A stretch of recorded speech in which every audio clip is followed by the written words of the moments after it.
Hi, I'm Dr. Daniel Hempikian. I work for Boise State University in the Games Interactive Media and Mobile Technology Department, teaching game development. And thank you for watching this. I'm going to take you through the setup and the basic practices for creating a augmented reality game using.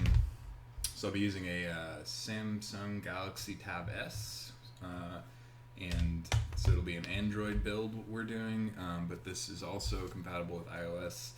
What we'll do is we'll use AR Foundations, which is a Unity game engine way of doing augmented reality, and we're gonna go through everything you need to know to get started in augmented reality. So why don't we get started? Okay, so let me switch to my notes here. And the first thing I'll tell you is I'm going to release these notes in the comments of the video, so you can check out all the links there. But what we'll do to get augmented reality up and going is we'll start with AR Foundation samples, which is just a project, a bunch of scenes and prefabs and code put out by Unity with some good documentation and some good examples of how to do cross-platform augmented reality development. I'll also link to the Unity XR documentation that'll take you through Unity's new XR system, newish XR system, and you will need to download Android Studio to proceed with Android development. So you can get that from this link here, and then I just have some people that I really admire that are doing great things with and have taught me great things with augmented reality and have their own YouTube channels, and some of these people just do amazing work. So big shout out to all the links here. You know, Valem, Satwan, Andrew, and Dilmer. And always check out Unity Learn if you can. They've released all their premium content for free in the pandemic that we're going through right now, and into perpetuity. So a couple of things. The first thing you want to do is go and get this repo. So let's do that. So if you're not familiar with GitHub, this is just a big place of storing code and doing version control for free if you want, and you should definitely set up an account. And what we're gonna do, since I already have an account, you can see I'm logged in here, is just pull this repo. So what you can do is download GitHub Desktop and get it. In fact, let's do that, just so you can see the process. And the cool thing about this is you don't just get a copy of the code, but you get updates of the code. So this is what GitHub Desktop looks like. And as the developers update their code, I will get all those new updates. So the first part of this video is going to be going through what it takes to get this repo up and working, get all the right packages installed, and get it running on an Oculus device. So if we take a look at our steps here.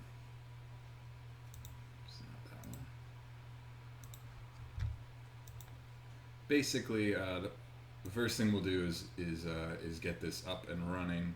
A very simple scene up and running and built to an Android device, just to show you some of the things that I usually have to go through when a repo doesn't work right out of the box, and how to change those things.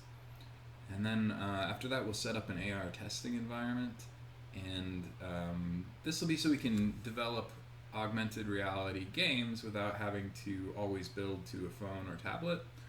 And then finally, we'll write some AR code to actually interact with detected planes from your device's camera, and to mess with their rotation and scale. And we'll go through how to do things like spawn objects, shoot objects out into your environment that you're in the room, and then we'll build to Android and test it out. So that is the plan. See if we got that repo. Looks like we did. So I'm gonna go to find where I cloned it to by going to View. Nope. Repository. Show and Explore. And you can see this went into Git Augmented Reality AR Foundation Samples. So I'm going to go ahead and open that in Unity Hub now.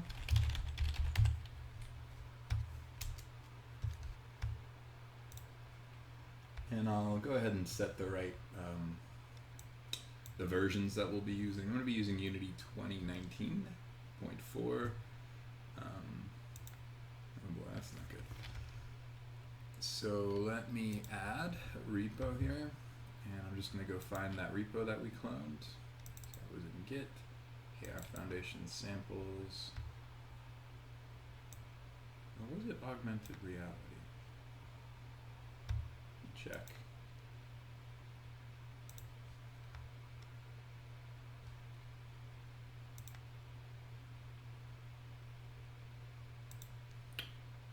It was Git Augmented Reality AR Foundation Samples. So let me go back here, get to Augmented Reality, and open AR Foundation Samples.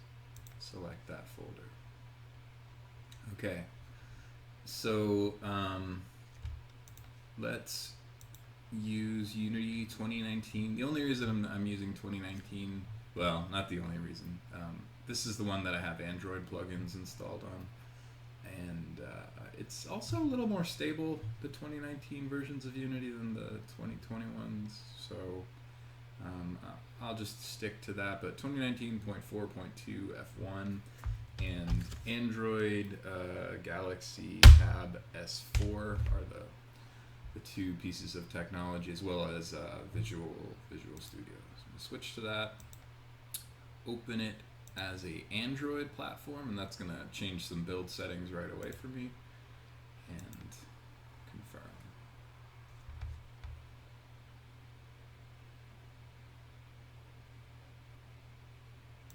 While that's building, one of the things I wanted to talk about is there's a lot of opportunity in augmented reality development for making like new experiences for people. And so I've been thinking, and I want to just try out some development techniques in this video about what it is to interact with your surroundings through a tablet. I mean, so obviously you can make things appear in a scene around you in a video game, and see them through your camera, right? You can anchor them to points. But interacting with them through the screen, I think, is part of the real magic here, and that can happen through a lot of different ways. So obviously, touching the screen, and you could potentially scale with your fingers, or move things around in the environment with your fingers, or actually spawn things or destroy them with your fingers as you look at them in your environment. But also, the phone itself is an anchor point, right? So one of the things you have a handle on in the code as you develop your augmented reality game is the location of the phone. In fact, everything kind of anchored to this camera here. So one of the things you can do is like track the velocity of the phone or tablet, and when you spawn objects, use that velocity. You can track the GPS of it. You can use things like image recognition or facial recognition in your games, and you can also anchor things to any kind of plane that you see. So like the floor behind me, the walls, even the ceiling get registered in the camera as a plane, and you can use those to anchor objects to specific points. And I think augmented reality is just an amazing way of experiencing the world, and it can provide just a very intriguing type of development. Alright, that's enough chatting out of me. The Unity project is actually still building, so I'm going to pause the video while this finishes. Be right back. Alright, welcome back. So when you open up AR Foundations, as of 2020, September-ish, the first thing you'll see is a bunch of errors, so we do need to fix those before we can actually see some of the code working. So let's take a look at what some of these are, get some visibility on this. And it looks like Unity Colab proxy, some definitions missing. So the first thing I'll do is open up the project manager window, package manager window, and just check all the packages that we have in the project are the right ones. So in under the package manager window where it says my assets, I'm gonna go to in project and take a look, and looks like we have a lot of things in preview. So let's bump them to something that's verified, like that's not in preview, just to get a little more stability. So the keys, if you're just starting from scratch, and I will show you how to do that in just a second. If you're starting from scratch with AR development and you don't want to use all these examples, you don't have to pull the GitHub repo, but you do have to import at least AR Foundations. Now, AR Core XR plugin we're definitely going to need, so that for us we need it because this is what allows us to develop to Android, and I'm going to bump that down out of the preview version to a more stable version as well. AR Kit is actually for iOS, and I'm not going to be doing that in this video. So one thing you might want to do if you're developing an iOS is start a separate project, remove the XR core, and leave in the XR kit, just like I'm about to do. I'm going to remove these XR plugins because I found that they actually generate a lot of errors when you go to build, and that may require us to clean up some things in the sample projects that we couldn't run anyway because we don't have we're not developing to iOS. But just keep in mind that in theory these are cross-platform libraries from Unity. AR Foundations should be able to build to both Windows and iOS, but you usually need to run this whole project in a Mac to build to iOS and have Xcode developer tools installed. So we're not going to deal with that. I think we can leave in a lot of this stuff. Let's take out Text Mesh Pro. I'm not going to do anything fancy with the text here. And we did get XR Toolkit in preview, but it's always in preview, so we'll leave that. Okay, so that's all for that. Then the next thing I'm going to do is go to my project settings. So I'm going to go to build settings. And as you can see, there's a whole lot of scenes that are selected by default. And that's because they want to run a kind of menu sample scene, and it generally, I don't have much luck building all the scenes out to a device, so I think it's going to be better to start with something very, very simple and try to get that built to a device, and then we'll actually make our own AR little mini game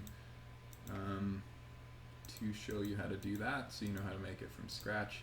But I also just want to show you that all these scenes demonstrate something like feathered planes is a way of making visible the planes where you can add things. Scale, we're actually going to use some code that'll be similar to that in this tutorial. So I'm going to leave simple AR inside the build. So now we have only one scene that we're going to build, and this is going to be the way we're going to test it. And this scene is just a button, and you place a cube. Actually, there might not even be a button anymore. You might just place a cube. Alright, so we are building to Android, otherwise you might need to switch platforms.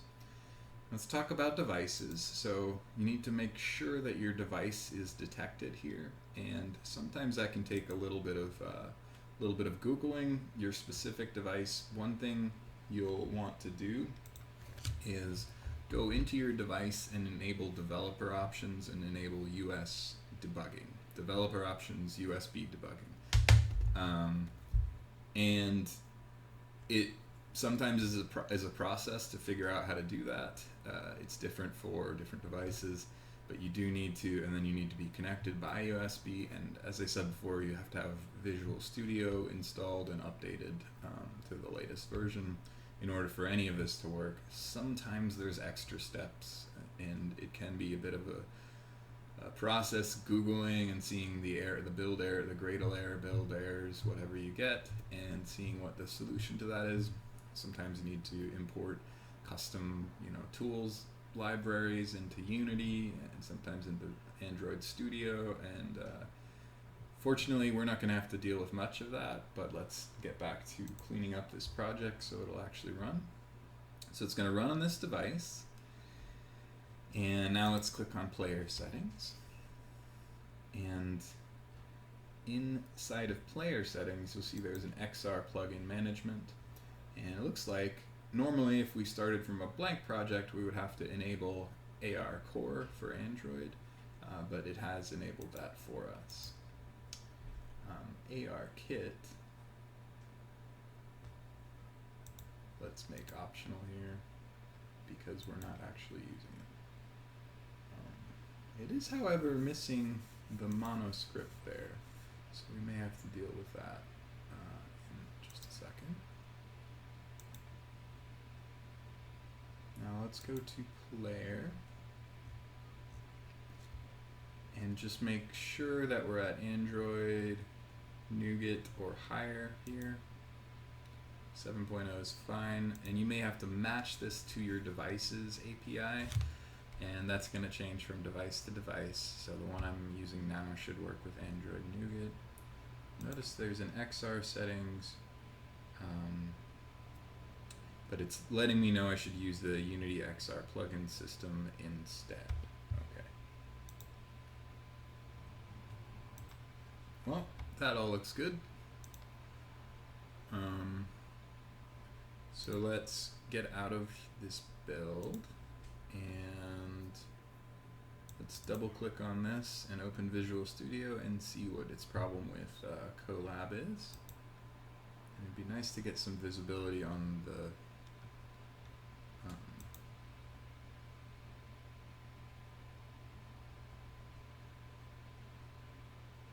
so we may be able to make these errors go away by removing the Colab package, which we don't actually need because I'm not collaborating with anyone.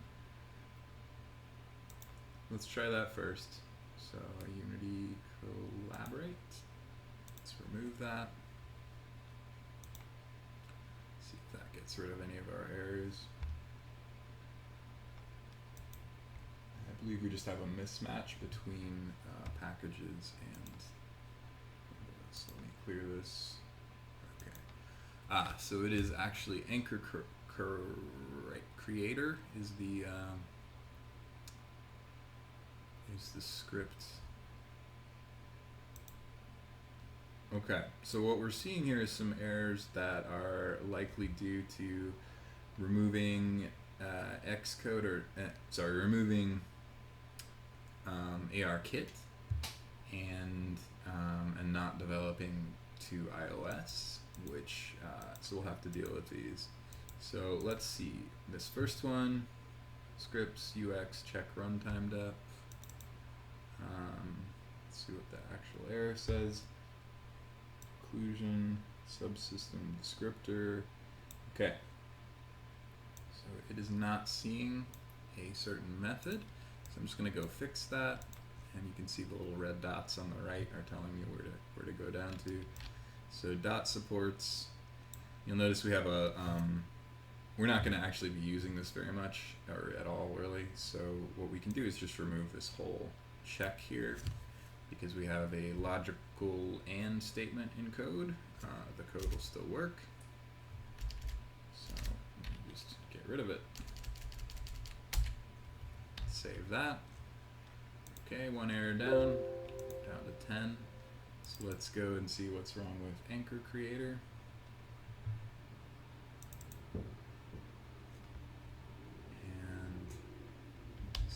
this and see where the error is. Okay, so create anchor might be actually important. So we have is trackable. If we try to attach the anchor to the plane, and it's a problem with hit. So let me see here. So what we'll do is just remove this chunk of code because we have an if statement that's checking for a specific case. So I'm just going to comment that out. That'll take care of that because we're still going to return a anchor anyway, and it'll just be a regular anchor. So that should be fine. Let's go back. We're down to 9. And this one, the problem is supports color correction, and we're inside of check available features, and we have a big or statement. So let's just remove that.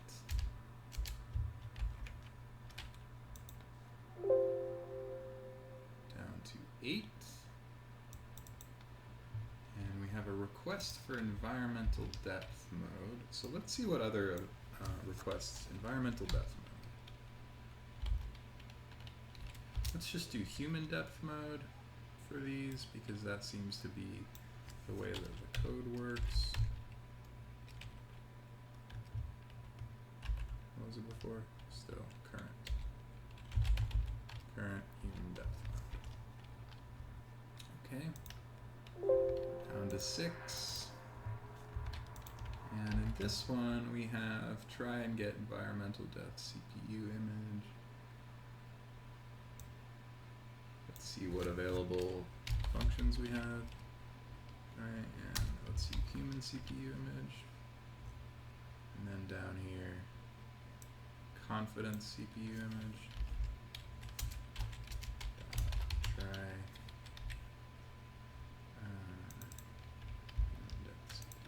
It's fine. Okay. So this whole file, CPU image sampler, we're not even going to make use of. But if you want to know why I'm just changing this code so that we won't get build errors. But for this, they're using the camera image data on CPU, converting it and displaying it on the screen as a raw texture.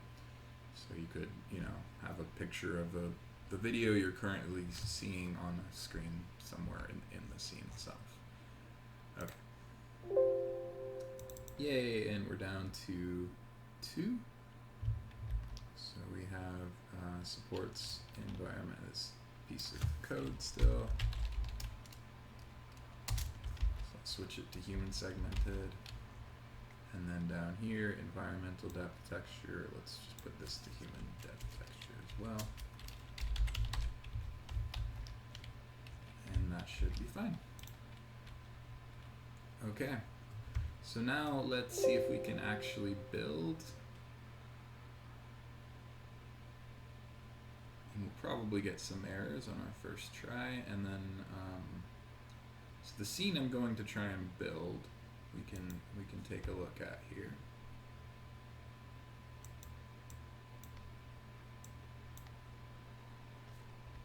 Okay, let's get some visibility here, and in scenes there is a very simple AR scene here, so I'll open it up and just take you through it. So here it is. We can actually take a look at some of the objects in our hierarchy.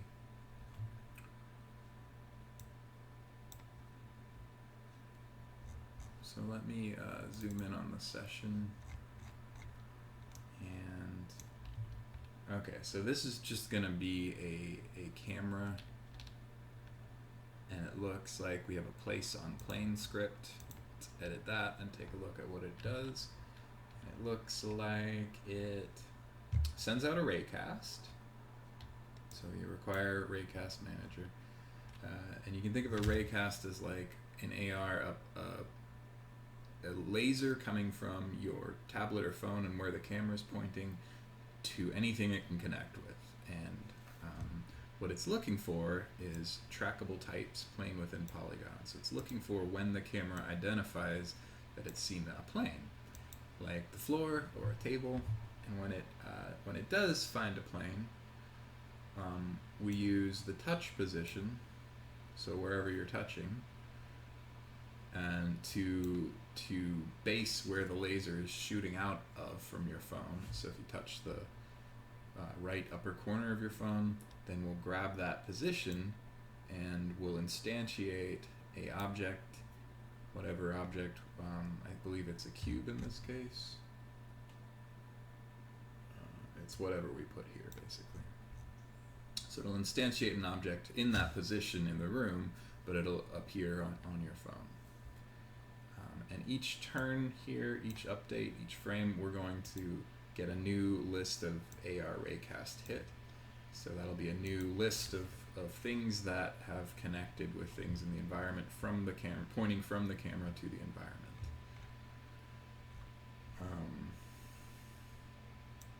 I'm sorry, that's not in the update there. That happens right here when we do the Raycast Manager, which is an AR Raycast, and we tell it to Raycast from where we're touching out to the environment and to return wherever it hits. The first thing we hit is indexed as 0. It just gets a list of all the things that we've collided with our laser, and we can grab the pose, which can tell us things like the position and rotation of that thing in the room. Okay, so that's what we're doing. Let's try and build and run this and see what kind of errors we get.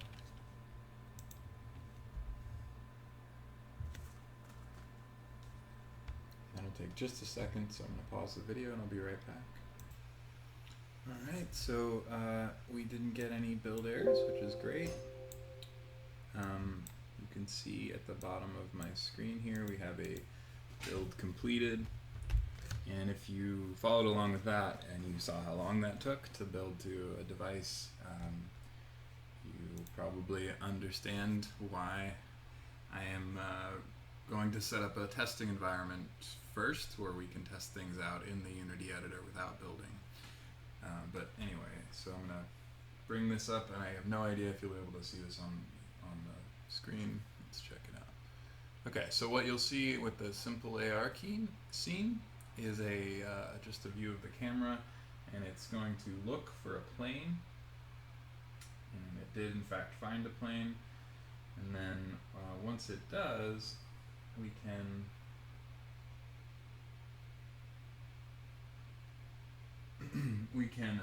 spawn objects, so we'll have to wait for just a second. So there's a plane, and so as I tap the screen, like I said, it's shooting that laser, and it's placing a small red cube onto the screen.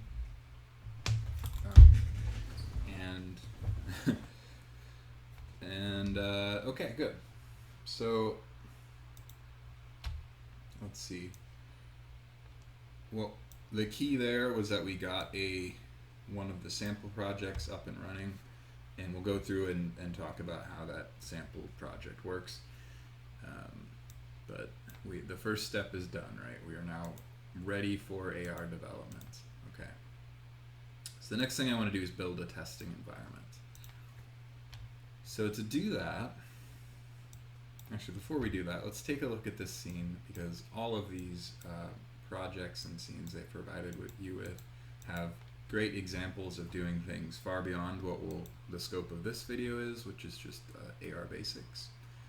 But for our purposes, what I want to do is just look at their setup here. So they have a directional light. In fact, I'm going to drag my hierarchy over here, and my project down here, and that is going to preserve my sanity. Okay. So what they have is this AR session with a whole bunch of AR managers on it. The one script that they use to actually interact with the world, the place on plane script. And they have just a normal camera that's tagged as main camera called the AR camera. And the settings here AR pose driver is always, you always need a pose driver with AR and VR development with the new XR settings. And then we need a camera manager script, a occlusion manager script, and an AR background script. The canvas, so they've set up some buttons here with like a back button or a zoom button. So this is obviously supposed to be in a larger scene where you can go back. And the reset button, let's see where that's getting its code from.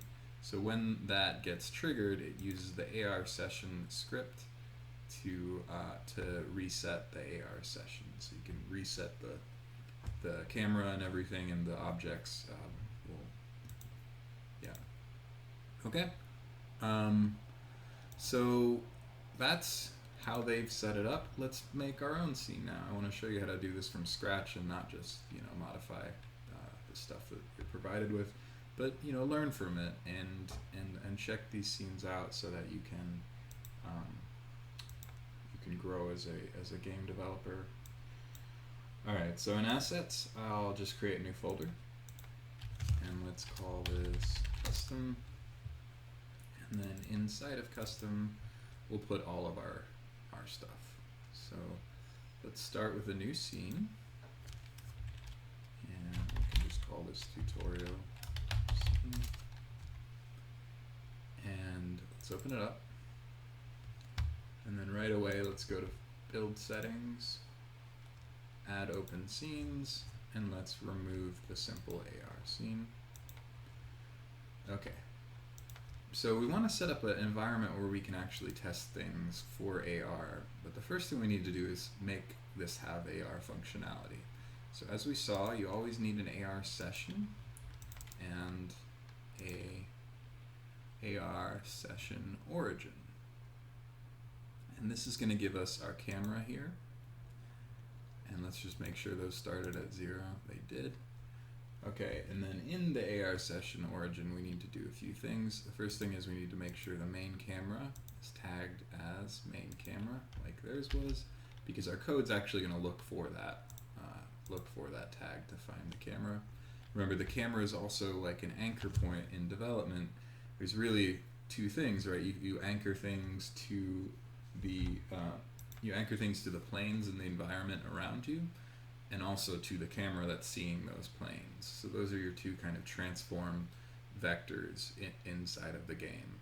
And so one of the things we need to know is where is the main camera? What's it looking at? So it's a good idea to have a reference to that, and we'll do that through the tag main camera. All right, in AR session, let's go ahead and add those required components. So we need a AR plane manager. We need an AR input manager.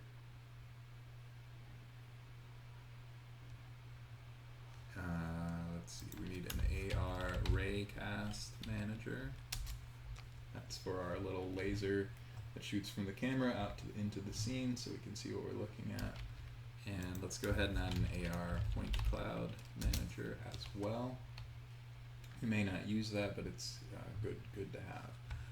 And then on the AR Plane Manager, let's add a prefab so that we can see when it's found a plane. And so I'm going to switch to assets here and just type in plane. And let's use the feathered plane fade for that. So what we'll see is some kind of feathered translucent panels that appear when it finds the plane, and we'll know that we can do things like place an object. And that's it for the AR setup. Pretty cool, right? So let's set up a test environment now. Right now, all we would have if we ran this game would be a camera that you saw through your phone. So in order to test things out, I'm going to make a plane here, and I'm going to pretend like this plane is the floor for us.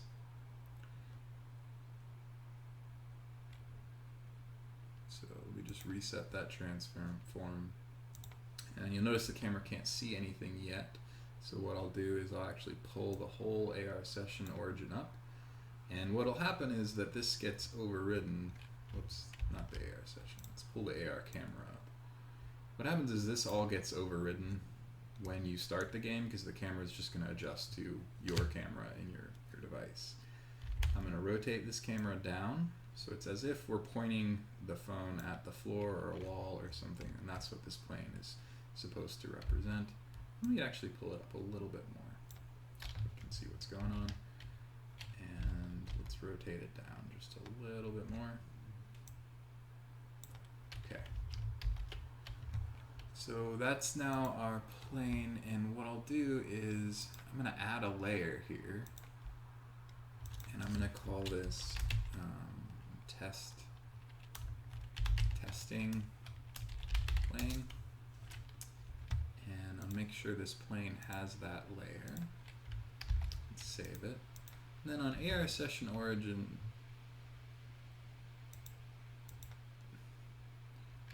oh, I'm sorry. These were not supposed to go on AR session. They were supposed to go on AR session origin. Not to worry though. We can actually just drag those over. So everything but the session and the input manager should go here. So let's just drag them on over to that.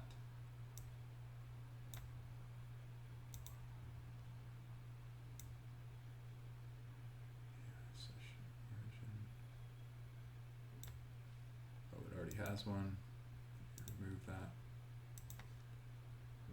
Raycast Manager. Point Cloud Manager.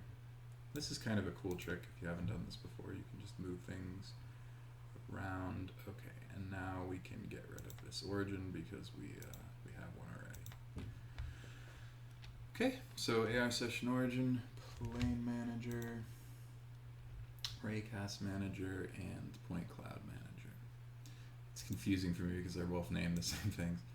All right, so let's add a script here that's just going to be manage all of our input from the user. So let's call this UI input manager, because we're going to communicate with the world primarily through buttons. We're going to do things like select what type of object we want to place in the world through buttons. So UI input manager. I don't like that. I'm not crazy about this name, but so let me actually make that a lowercase n. Make sure that it's named appropriately here in assets. So you see how you have a name both in the script and in the editor, and you have to make sure that those match. All right, and then I'm going to drag this into my custom folder.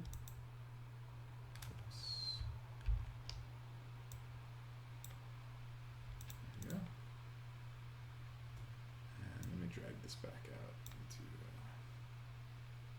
did not mean to drag materials into there. That goes back into assets. Okay. All right, so now let's add some buttons. So I'm going to add a UI canvas and a UI,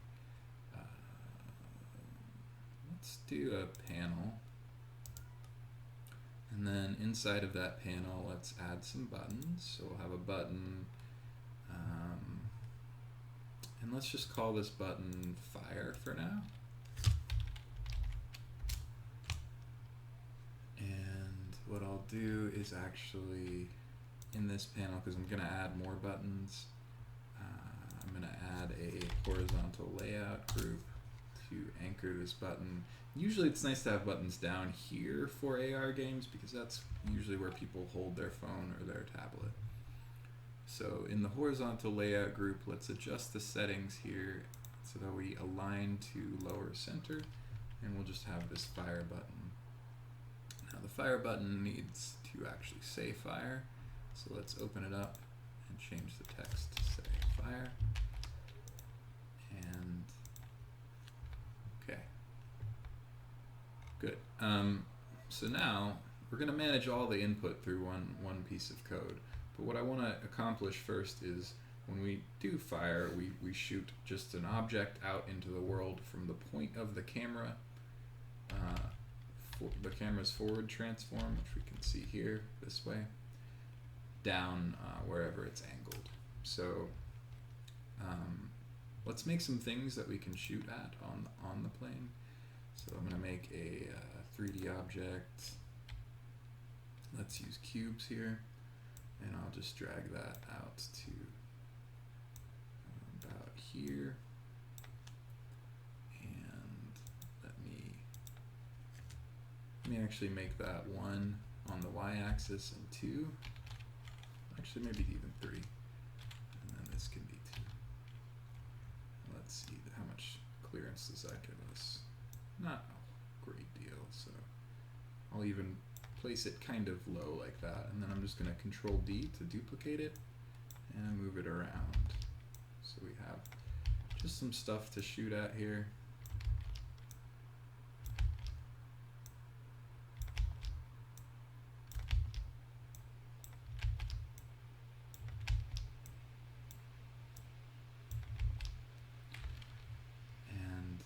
All of these have box colliders already, so that is good. Cool, and then since I can't really see those, let me just raise the camera up a bit. Pull it back. Well, that's probably fine. I'll change the angle so we're kind of pointing at one of these. Let me just make sure that we have something we can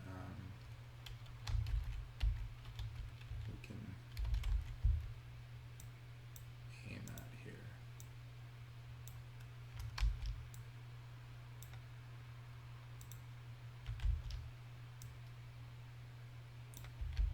And we should be able to see these as well when we build. So I'm going to tag all of these cubes. So I'm going to go ahead and add a tag and just call them, how about interactables, or interactable.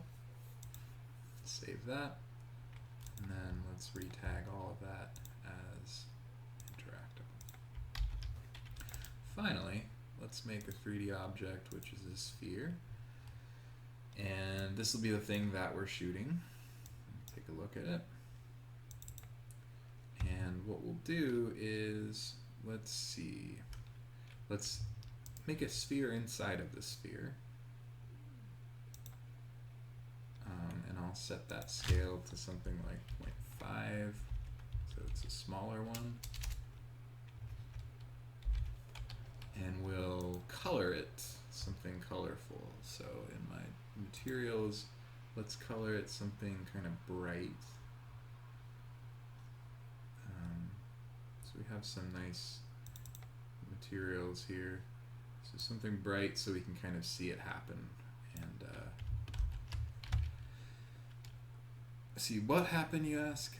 Well, we're gonna add a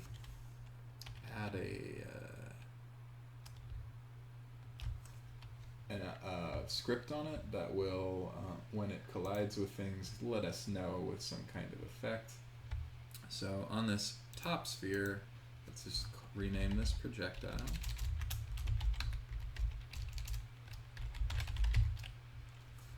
And then let's add a rigid body. Let's remove gravity, and let's make sure it's a trigger on its collider.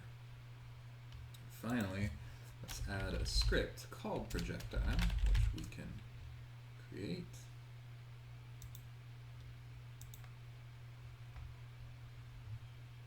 And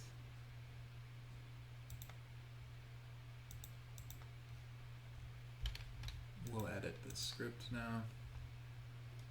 And what we'll do is, on update, we can make that second sphere get very large if it collides with the right kind of thing. So let's just have a few variables here. We can have a public game object, a reference to our inner sphere, so we can manipulate that for effect, and then a public bool collided, and then a public float, which is like our death timer, so time to destroy the object, and a public float which is our timer, and just set that to 0. And then in update, let's see. First, let's write it on trigger enter instead of a start function. So on start typing trigger, and get an on trigger enter. Let's say if other game object tag equals, what did we call it? Interactable.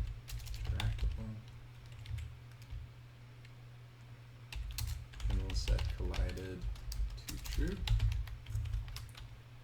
And in update, what we can do is check if collided is true. So we'll say if collided and timer is less than our def timer, as it should be at the beginning, then what we can do is make the inner spheres transform local scale get bigger. So we'll add to it each frame that update runs a new vector3, which is this timer property that we're increasing each time right here. Timer plus equals time dot. So timer will get, this is the time between frames.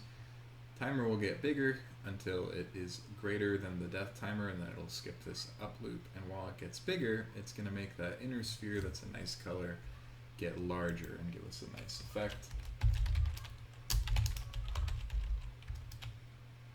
Else, if we've collided and our timer has become greater than our def timer, we'll just get rid of this. So we'll destroy the game object so we don't clutter up our scene with a whole bunch of spheres. Okay, so that's going to be our, let's just set this by default to 1. That's going to be our way of seeing in the world that we've gotten interaction.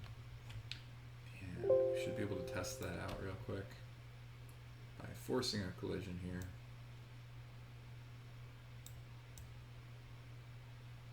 Okay, so the rigid body is in fact colliding. Oh, and we have a null reference because I did not assign the inner sphere here. So let's do that. Save it, run it again. There we go. Okay, so we get a very big, like, balloon kind of effect as that sphere collides, and then it destroys itself. So now that we have a nice prefab to shoot, let's make it a prefab by dragging this into our custom folder and projectile with its inner spheres now, prefab. So I'm just going to delete that from the scene. I'm also going to create an empty game object, which I'll just call, and I'll reset the transform, and I'll just call this interactables. And I'm going to throw these all in here just to keep things kind of neat. Alright, so we have this fire button. I'm going to put all the code that I want interaction to happen through inside of the AR session UI input manager. So let's edit that script now. And let's write the fire function. So this is going to be a public void fire. And what we can do is just have a game object, and we will instantiate. And what we're going to instantiate, so we'll need a reference to that prefab we just made.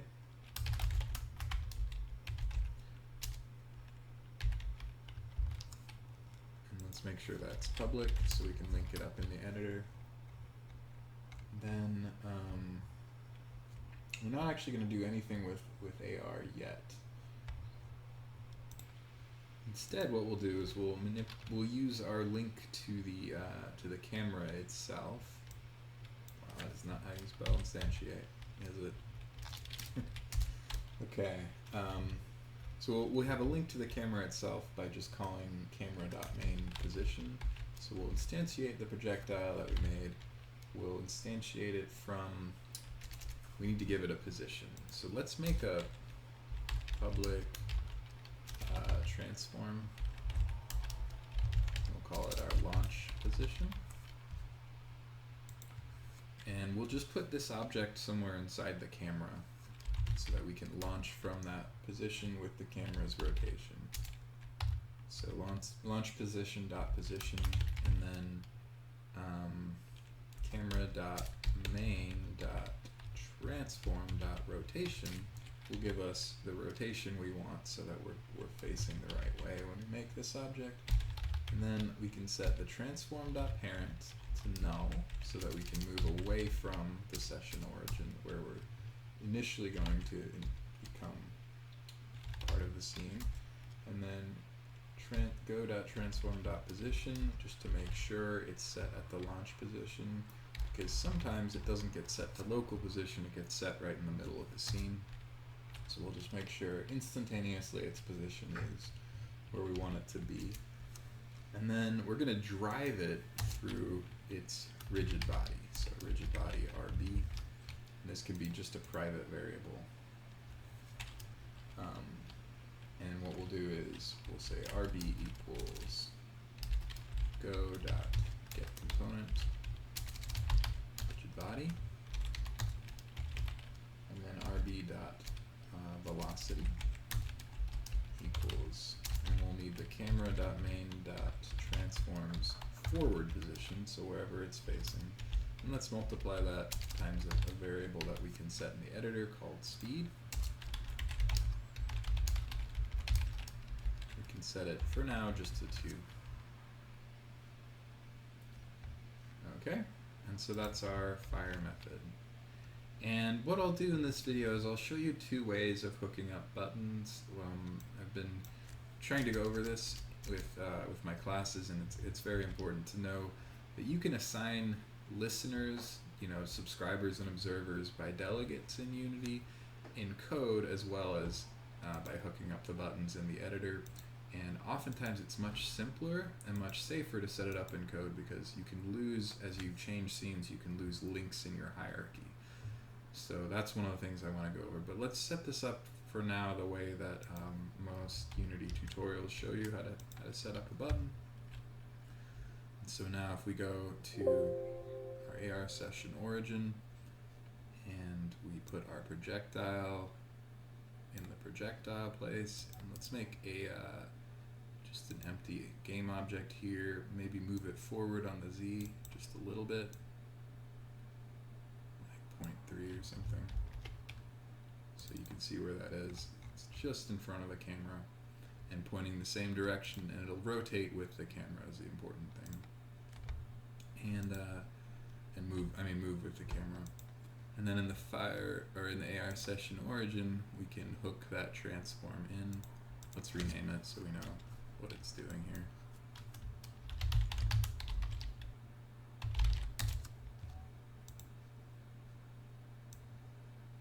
Hook that into there and save that. And then the normal way of dealing with UI elements, right? So we have a button, and if we want, we can replace things like the image of the button. So we have just a default image, but there's no reason to stick with that. We can also change like its font and its color and its size. So I'm actually going to change its size right now because I know that's going to be too small for when we get into AR. I know that looks very large here, but when we build to the scene, it's going 300 by 100 pixels is quite small still, and kind of easy to get to. So let's make it 200. And then we can change like the text and make it font size 20 or something more reasonable. Change the color of the text, all kinds of stuff like that. But the important part is when we want to do something when that button's pressed, this is a on-click listener. So what this is it's an observer that's subscribed to listening for the event of clicking through a delegate. And so What that means for us right now is that we can just drag, we can add a plus here. We can drag a game object into this slot and then select any script that's on that game object and select any function that's public that's in that script. And that means that onClick is going to fire our UI manager script.fire method. So if we save that, and I'll show you how to do that in code, and it's actually a little bit safer and easier, as I said. We can fire a game object, and as it hits, it explodes. And you can see it's actually coming from behind the camera almost, so we can see the two spheres as they go, and the one sphere get larger. Okay? So that's what it looks like there. Now let's build that to the device, and you can kind of see what I'm going for here. And I mean, by the way, these don't have to be columns, right? These could be zombies that are coming out of your walls, or spiders that you're killing, or aliens, or whatever. They could be people that you're interacting with through the phone, and just, you know, keep in mind that this can be anything you want, and the sky's the limit with this kind of development. All right, I'm gonna pause the video while I build the whole scene to my tablet, and we'll see how that goes. Okay, so we got another successful build, and as you can see in the phone, we have a fire system, and it fires in the direction that I'm pointing at. Let's see if I can get it to actually hit a column here. So as I hit a column, it kind of takes the forward transform of the camera, so it will hit a column if I get the forward transform right.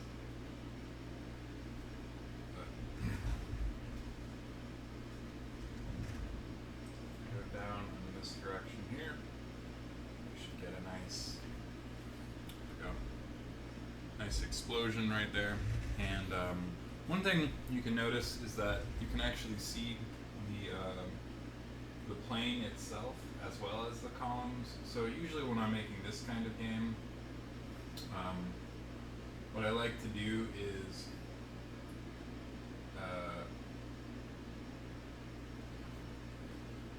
generally, and you can mess with like the transform and vector settings to get the right kind of targeting, but I like to not have a plane like that that's visible, and instead just have objects that are kind of in the scene and maybe moving towards the camera, but disconnected from the scene. So anyway, very basics. Just getting, firing objects going.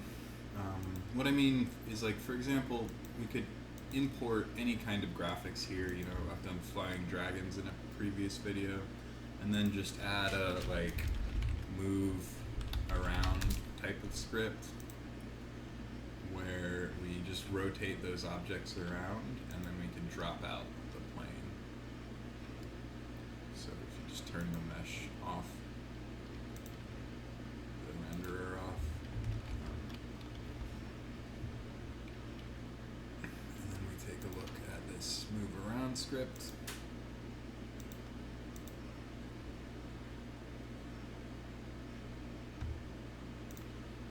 What we can do is just have a center point, so public transform center, and public float be like a height, offset, and then a speed. And then in start we can set our transform position to new vector 3, which is our transform position x, our transform position y plus whatever we put for height. that'll just help us adjust how high we want it. Transform position.z. And then in update, all we have to do to get a nice kind of movement around the scene is call transform rotate around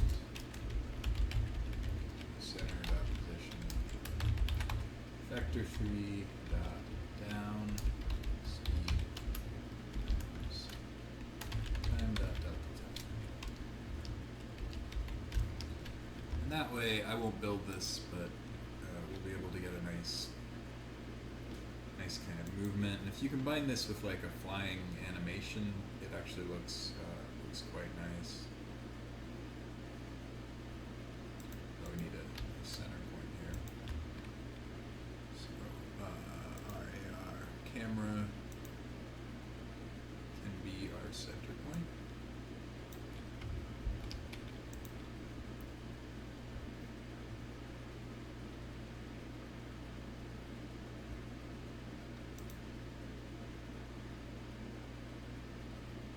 We set the speed.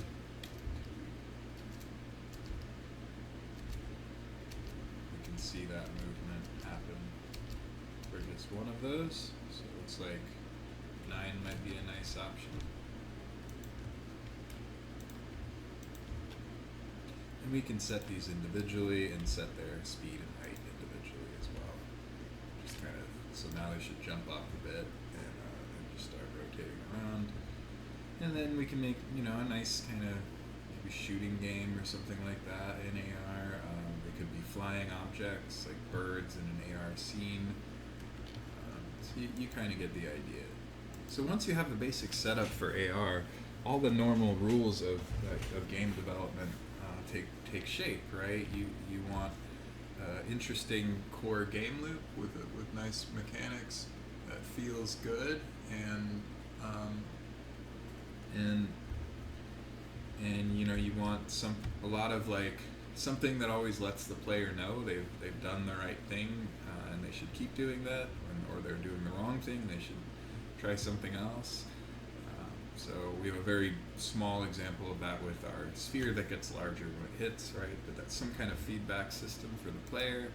Maybe start and a end position. So a start menu and then a end scene. Alright, so what I'll do now is let's get rid of these interactables. We can leave the fire button in for now. I'm going to bring the plane back to visibility so we can see it. And let's set up a testing environment now that we know the basics. That's a little more robust than this. So one thing you might want to do, other than just shooting things out into the world along the lines of your camera, is you might want to do something like place things on top of a surface. So place like a 3D animated person on the floor, for instance, or place a castle, as a game piece on a game board on the table. And so to do that, you need to be able to detect planes, and you need some kind of way of selecting different objects to place in a UI menu. So what I'll do here is let's build out our UI menu panel a little bit here, and I'm just going to show you a couple things. I'll show you how to scale things and how to change their rotation, and you'll hopefully get the idea for how to get more functionality out of things like buttons. Keep in mind that you can use touch controls here as well. I'm going to be primarily using UI buttons just to simplify things, but the device you're using, if it's a phone or tablet, the touch screen is definitely a live possibility, and I show you in a different video on my channel called AR Development Environment Setup how to manipulate the touch controls to do things like scale or move around an object, and I'm not going to do that here since I've already done it somewhere else. But just keep that in mind, that like the touching the screen is really part of the AR experience, and it's how we're interacting with buttons anyway. So okay, So let's build out this canvas. We have a fire button so far. Let's make a new button and call this select object, and let's get rid of the onClick listener in here. We're gonna use code to adjust these, and then inside of panel, actually, just so we can keep these straight in our heads, let's call this one select. Inside of panel, I'm going to right click, I'm going to go down to UI, and let's use a drop down, and go ahead and set that to 300 by 100. Actually, let's make that 200 by 100. And then in the drop down, what we'll do is, let's just have two options. So I'll select this option C and get rid of it. So now we'll have two options, and the first option will be sphere, and the second option will be cube. So we'll be able to select whether we want a sphere or a cube. Keep in mind that these can be anything that you import or create in Blender or Maya and import into your scene. We're just using basic shapes to keep things simple. These can also have sprites for their visibility. In panel, I'm going to set the text up a bit for drop down. So if we expand that, the drop down label is where the font size is going to be. So we'll set that up to 20 and save that. And also keep in mind, the buttons and everything should not just be raw like this. We should have our own custom images, and I have videos going through how to do that. But basically, these are just PNG files that you can drop into Unity and then turn into a UI sprite in the settings, and then you just drop them right in here. And you get custom buttons that can look really nice. All right, so the sphere in the label. I believe we probably want this to be a little bit bigger as well. So maybe like 100 by 200. Nope. Let's go back. It's not the setting I'm interested in. It is template.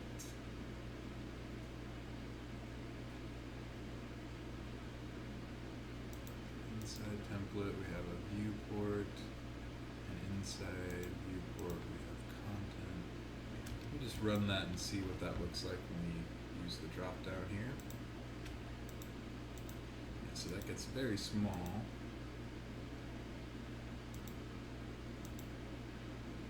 And it looks like it is a viewport that's driving that.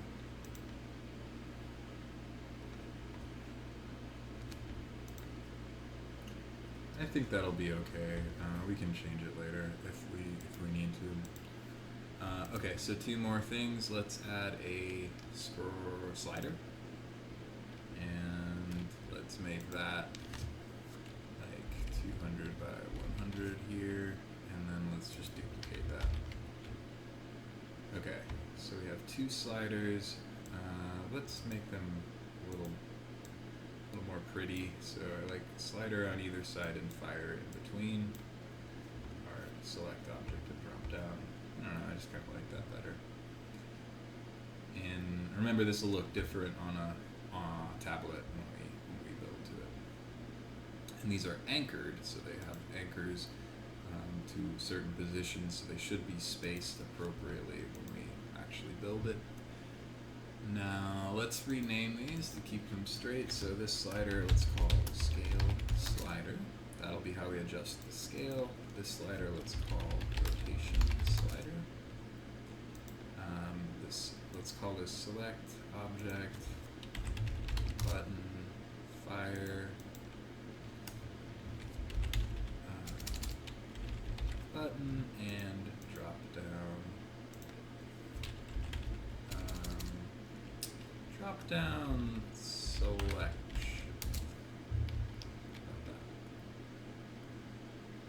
Okay. So rather than trying and tie all these together here, with some code that we write in script, let's just handle all of this by having references to these inside of our UI input manager and making our own delegates. So what we're going to do in just a second is this little plus on value changed. We're going to code our own on value changed so we don't have to worry about these being linked up in a hierarchy. The advantage of doing it that way is you can just make these prefabs and then drop them into scenes anywhere, and the links will still work because they're done in code. Now fire button, if you do that with this particular setup, notice that you'll have to redo the way fire button is, because for this one I use, just as an example to show how the on-click listener works by default, I use the normal way of doing the not normal, but you know, the simpler way. Well, not simpler either. The way you see more commonly in tutorials of doing an on-click listener. So let's go ahead and make it so that we can start adding things. So I'm going to go back to edit this script, and the first thing we'll need is references to all that stuff. So let's start with the UI button. So yeah. So we need a couple things here. You know what? Let's have a public bool for testing, just so that we can trigger things on and off when we're in our testing environment versus when we're actually building. So for example, we can turn off the plane when we're actually building and turn it back on when we're testing. To test things out, we're going to use a layer mask, and we'll actually make that public. And this will be our testing layer. So the floor, which we have, is just a plane in the scene. We're going to pretend like that plane in the scene is our floor, so we can test out and build our game without building it to a tablet every time. And the way that we'll detect that our camera has hit a certain point on the floor, we'll be using a layer mask. Let's have a vector3 for our last place position, just to track things. And we can make that public as well. And we could also serialize these fields and make them private, but I'm not going to worry about that right now. Let's have a public link to our button. Oops. And you see it's throwing an error there. That's because I need to be using Unity engine.ui to be able to use buttons. And this will be our select object button. So when we decide whether we want to spawn a sphere or a cube down on our ground or our test ground, we'll do so with a button. And then we'll have, you know what, let's have a text object in here too. Because oftentimes when you build to AR, because your debugger goes away, so when I actually build to my phone, I won't be able to see the console, so console.logs won't be helpful to me. So instead, it's always nice to have a UI text object that you can update. So I'm going to just move this outside of the panel. See it right there? And then let's move it, let's make it, 200, well, 400 by 200. And let's make that text big. And color's probably okay. We can move this up so it's kind of anchored at the top. Above the fire button, and save that. And let's just call this update text. So anything we do that we want to see on a tablet, we'll just adjust this to whatever the value change is. Okay. We'll have a reference to the sliders, public slider, we can do a scale slider. And for a scale, we'll probably want a max scale value and a min scale value. And we can also have the same setup for our rotation slider. And again, we'll track the max rotation and minimum rotation. Max rotation is going to be 360 degrees. Minimum rotation is going to be 0. For the min scale, we can set that by default to 0.1 f, and for the max scale, we can set that to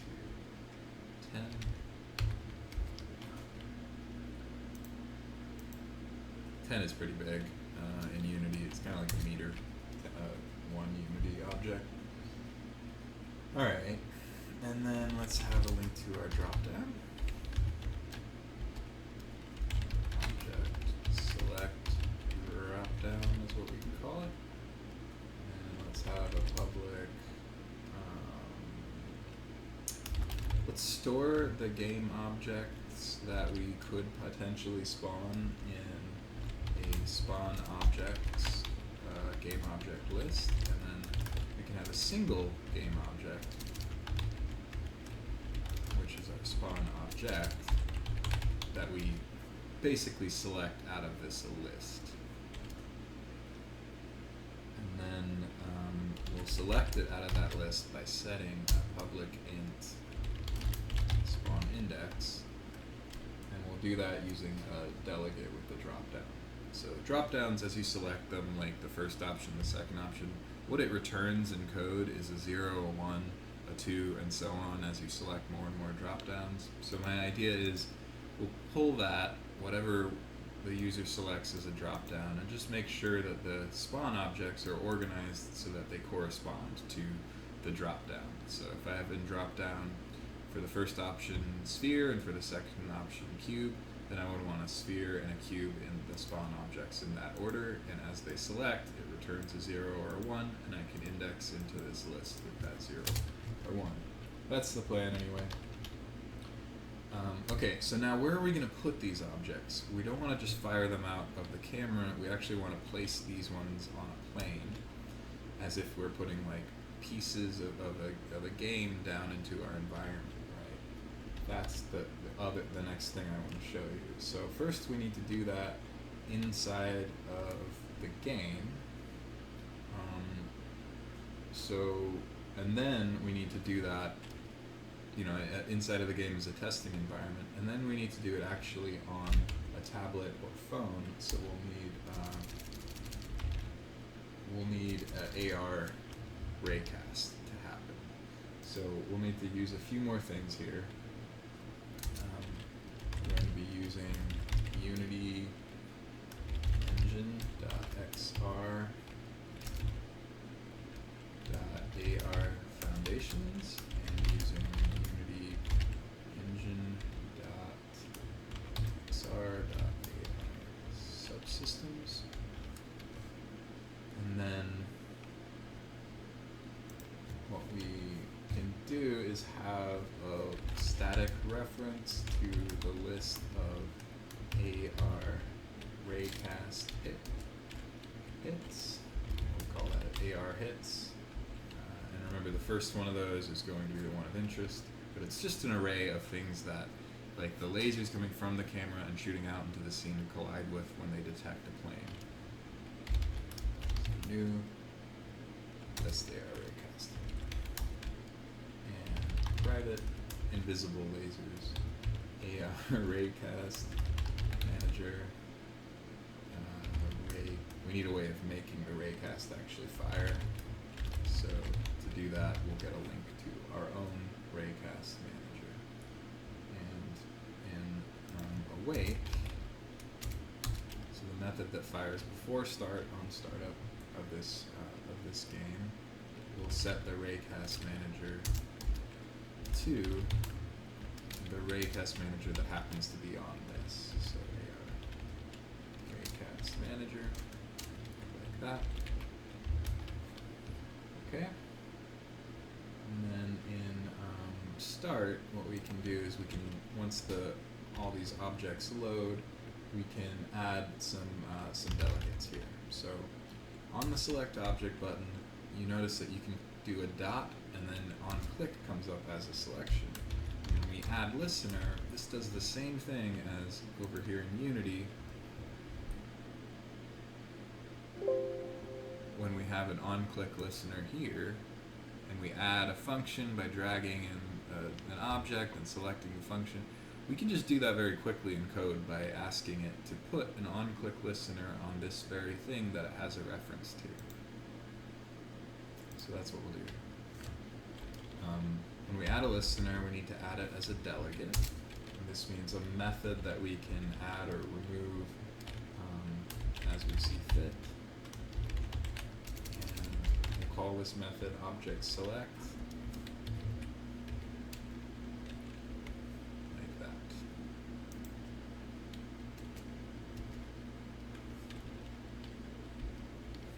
Object select dropdown. And it's throwing an error because I haven't written this method yet. So let's go ahead and write that.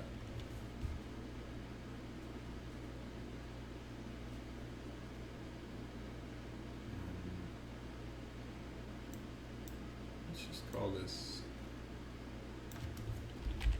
object select. Okay. So now public. Actually, this doesn't even need to be public. This can be just void object select. This is what the method's going to do. First of all, if we're testing, it's just debug.log spawn object name, and let's grab the name of our spawn object.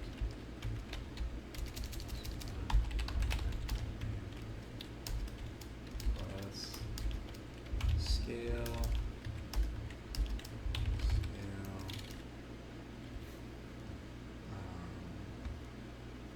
You know, we're actually going to need some values here too. So we have a slider, a min max. Let's have a public float scale value. Let's have a public float rotation value as well. Scale value, rotation.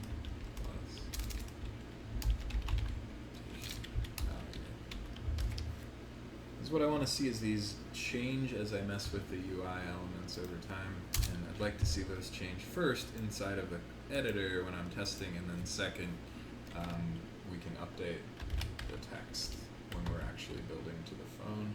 So our text, did we ever get a link to the object? I don't think we did.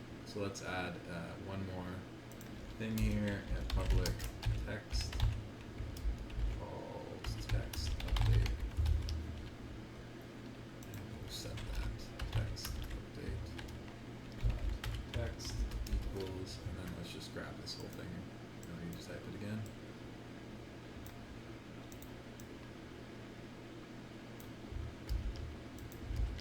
Okay.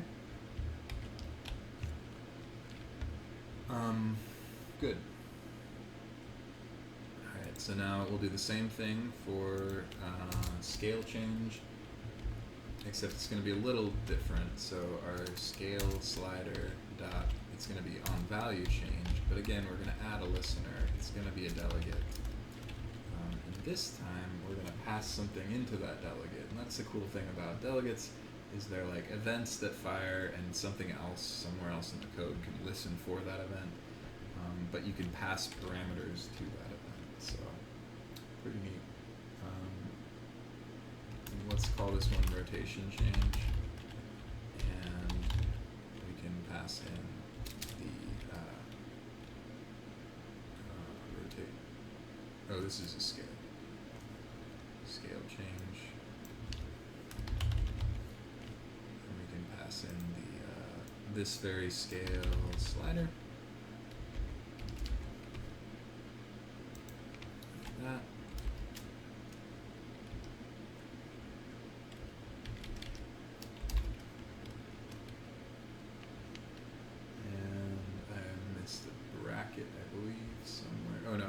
doesn't know about that method yet. So this is the method that will actually do scale change, which passes in a slider, call the value change, and what we'll do is just scale value equals change.value, and then let's adjust it for the max scale minus min scale, and then we can just add the min scale there, like that. That should be good.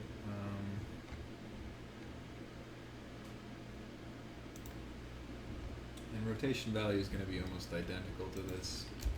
So void location change is also going to take a slider and a change. Remember, the max and min are a little different, but rotation value is going to be change.value times max rotation minus min rotation, just to get a nice scaled value, so we wind up with something that doesn't look crazy in our scene. And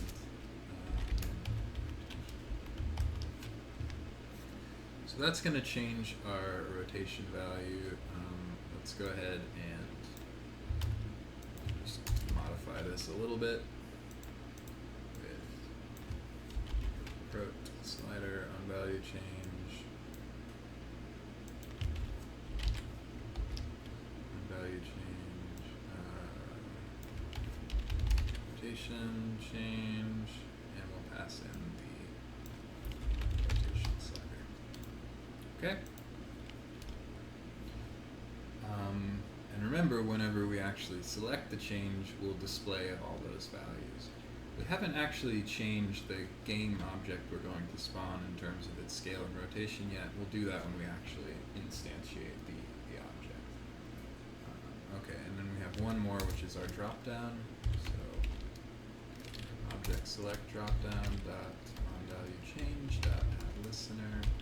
Again, it's going to be a delegate.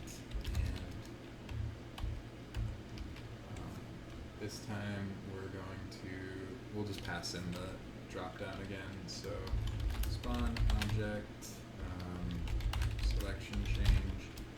Not a great name there, but pass in object select dropdown. Semicolon there, semicolon here.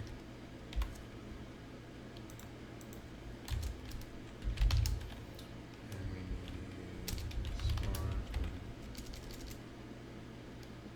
spawn object selection change, dropdown change. You can call these whatever you want, but just being consistent. And then spawn index equals change dot value, and our spawn object now will actually move to spawn object set at spawn index. So that way we'll move between the spawn objects we've set up. And then in update, let's do two things. First, if we're testing, we'll do one thing. We'll listen for mouse clicks. Else we will do something else. We'll listen for touch controls. So for now, let's just put listen for click spawn. So what we'll do is wherever the mouse clicks on the screen, just like where you touched on the screen would be when we build to the phone, wherever the mouse clicks, we'll make something appear on that ground plane that we're having. So we'll have public void listen for click spawn method. And what we can do here is let's ask the input if there's been a click. So if input dot get mouse button down, we'll make it a left click, so 0.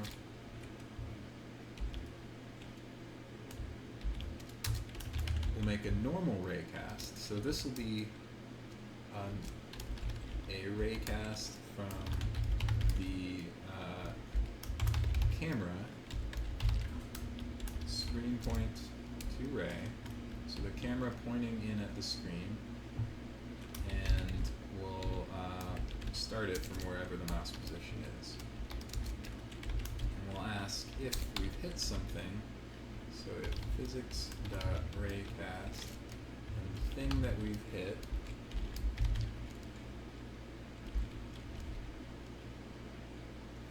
give it about 1,000 meters to hit things. The thing that we've hit is our testing layer,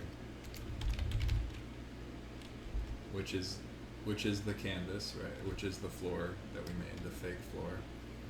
If it's our testing layer,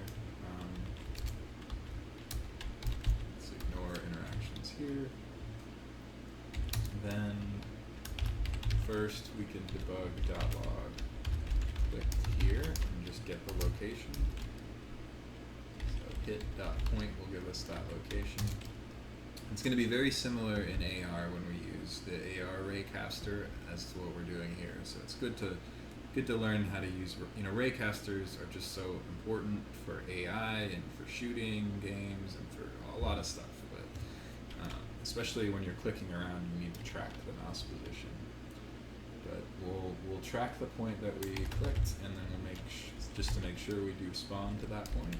And then what we can do is we can instantiate our spawn object, and we can instantiate it at hit.point with quaternion.init.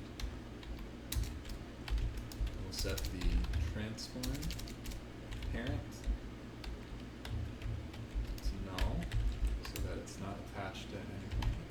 We'll set the transform local scale to vector 3.1 times the scale value that we set. Vector 3.1 is just 3 ones for the x, y, z, and then we'll multiply that times whatever we put for our scale. Go.transform.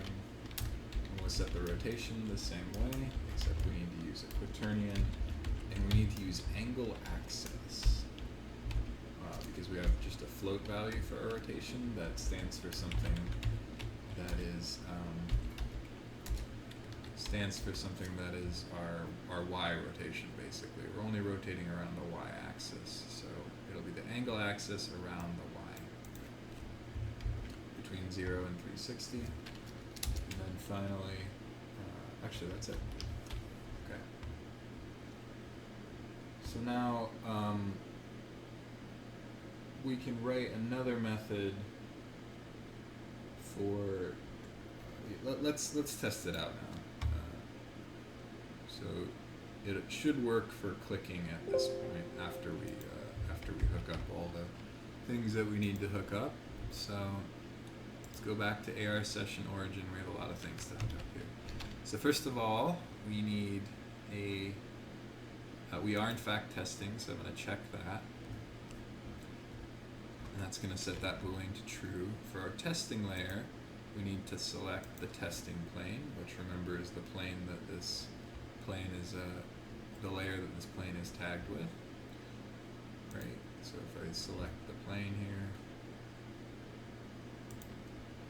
it's got the layer testing plane. We did that early on in the tutorial. So our raycast is going to be looking for this testing plane. It's going to fire from the camera straight on down where our mouse position is headed. Alright, our select button, we don't need to drag because we're setting these references. Oh yeah, we do. We still need to drag these in. So select button, select object button, scale slider, put that in. We could actually find these with code too, so we didn't have to do this every time we made a new scene, but that's okay. Scale value is fine if it starts at 0. Rotation, let's set the scale values default to 1, and the rotation values default can be 0, that's fine. Rotation slider is this one. And then object select dropdown is this one. For our spawn objects, let's make this an array of 2. And I'm just going to go grab some of the default objects they have in their assets. So why don't we use this for check the order here. So in the order we have sphere then cube. So let's do sphere first. And then for this one, let's do cube. We could make our own prefabs or import them and have anything we want spawning. The spawn object by default shouldn't be anything yet. We're going to set that in code. The spawn index by default should be none. And text update needs to be dragged in so that we can update the text. Let's save that and run it.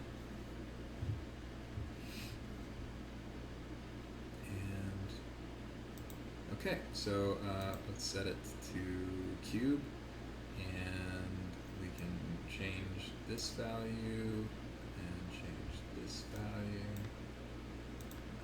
And it might be nice to have some text objects above this explaining what they are, just like we have a text object here, but that's okay. So the scale is the one on the left, the rotation is the one on the right.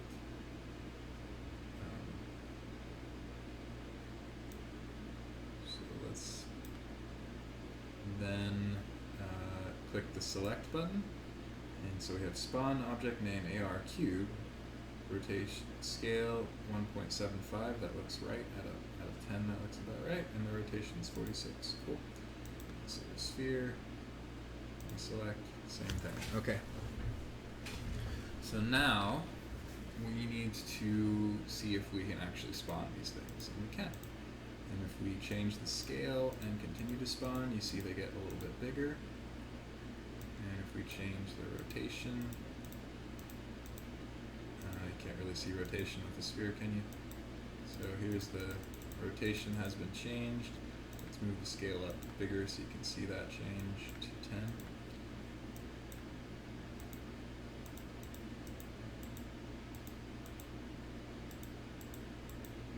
And so this is what we should see on the floor, where when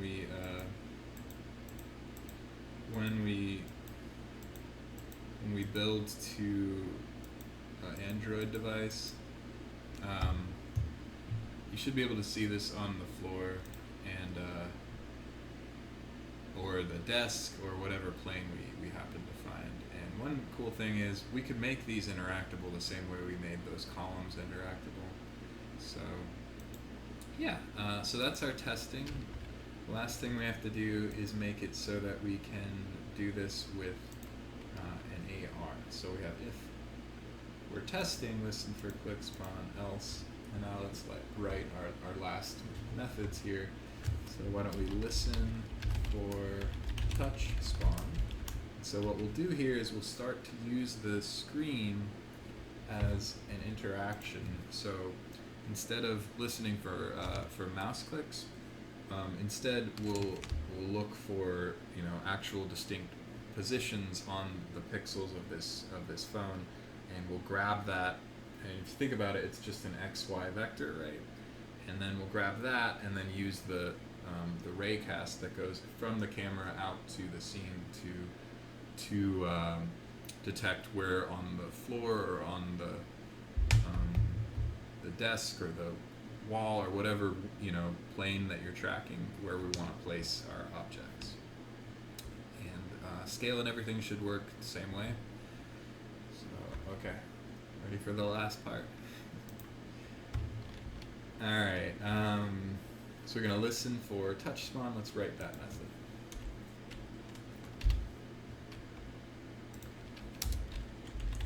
So public void listen for touch spawn. And here's what we'll do here. First, we're going to we're going to write two other methods. So one is going to be try and get touch position.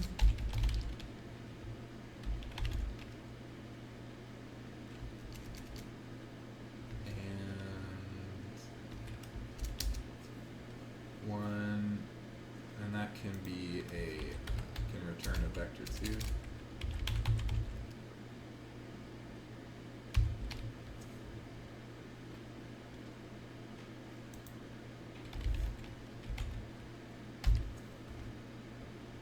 So what we'll do is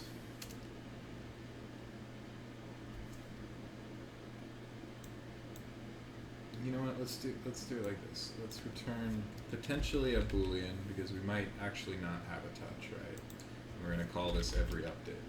And then if it works, we'll send out a vector2 touch position.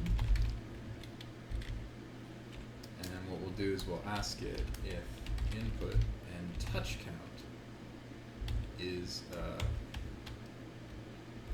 greater than 0, so we won't care but this touch.count, you can actually tell how many fingers are touching, whether they're pinching or expanding their fingers, whether there's 2 or 3 fingers, all of those are available through input.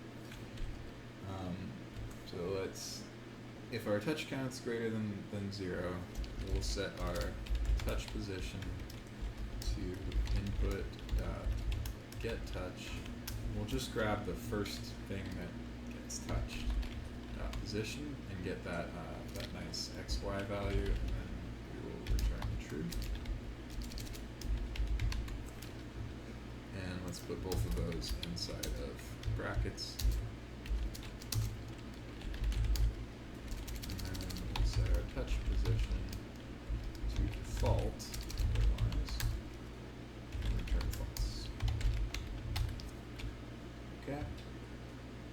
And this will allow us to try and get the touch position and return a false Boolean if we don't get one, so that we aren't getting snapped back to zeroed out vectors whenever there isn't a touch.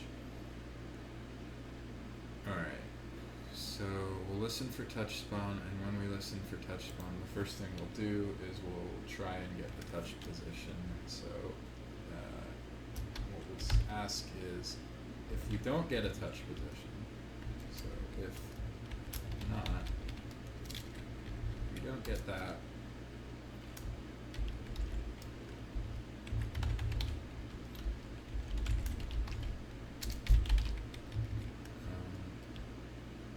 then we're just going to return. We'll bail out of the method because we don't want to spawn anything when we're not detecting any touches. Otherwise, let's see if our touch position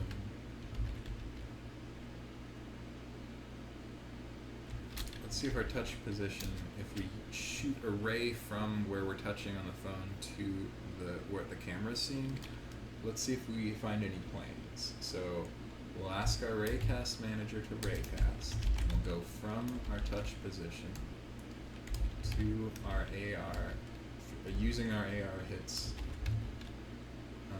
as an output, and we'll look for a trackable type plane within polygon.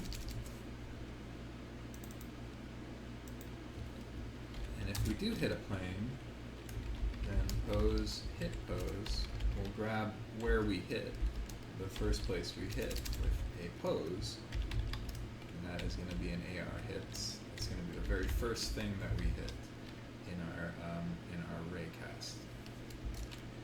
And let's write another method that just places our object there. So place object is what we can call it. Let's use a capital. And we can do that at hitPose.position. So we can get the position, just as we got the position of the mouse click up here, we can get the position of the finger as it shoots, as the camera intersects that with the world through your phone. So best way to think of it is like a laser from the camera, from where your finger is pointed, out to what the camera sees in the world. If that happens to be a plane, it's going to treat that as the ground or the floor in project here. Okay.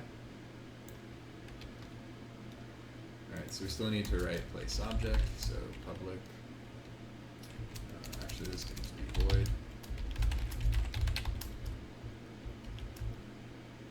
This object, and we do need to pass in a vector 3 position.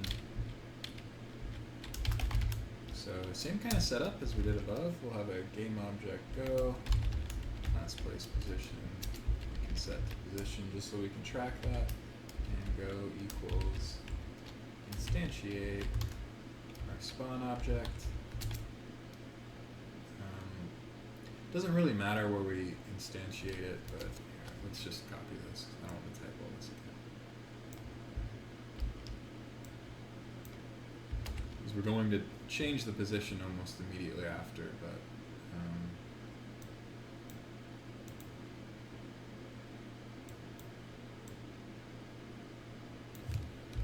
so go equals instantiate. And instead of using hit.point though, we'll be just using position. We'll separate it from its parent object, and then we will set the scale and the rotation, and that's it. So let me save, and let's test this out. So what we should have now is the ability to fire things at our environment, to scale things, and to select different types of prefabs and create them in our environment. So we will no longer be testing, so we need to set our testing variable to false. So I'm going to uncheck that, set that boolean to false, and that means we don't actually need this plane. So we'll just spawn in some spheres and some cubes, and I will now build. And it'll take a second. I'll see you in a bit.